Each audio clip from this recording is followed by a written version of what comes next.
ka don lung rup lua khat tu chabiang no nang nge ni ka thai ni tu ring ka som ma che ka som na tlom te lo pum ro ka don lung rup lua khat tu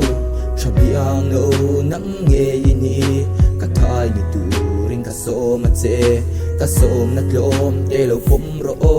ka sing nun thun nun tu ber ka chai wal ka du ber kha ka ngai lua jing chun zanin ka ngai tua ka chak ve sin han kai akwa ka chan tok a lim kha ka suang tua ka kham rin lo bianga mi tu ya luang chuak ril ru senga ka suang tua sang mat lo bin ka puang chuak anung changin zo nun a choi moi a mele sak rong sel sel bo a moi valtin ve rong ka du rum lo chau kai pon kun ka ngai lo fam nun don piang to zinga a vul moi ber kar na di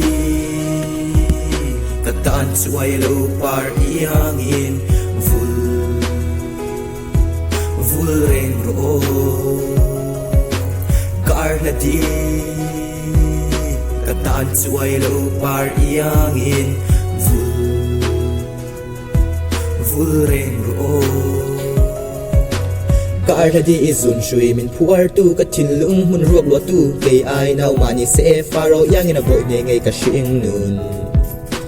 faro yang in a boy ne ngai ka shing nun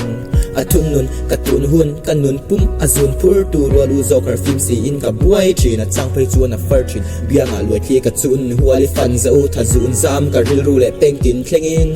ka ring lo thabiang no nang ching zo an piang long kan ning long a kiang om ka chik zon a pian a om a moi to a moi choi a boy bok kanun ma se ka lung a oi zo ka a zo ka tan lo tur tan zong ka phal lo du ai sang ti kim tu itan ni ka shing nun ilwa ka si ka thilung itan ni ka shing nun ilwa ka si ka thilung dam chung ka chang bayan ka du ber che pui pui kar na di ka tan chuai lo par iangin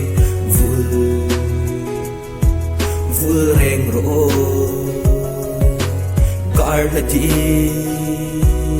katan chuai lo par iangin vul reng ro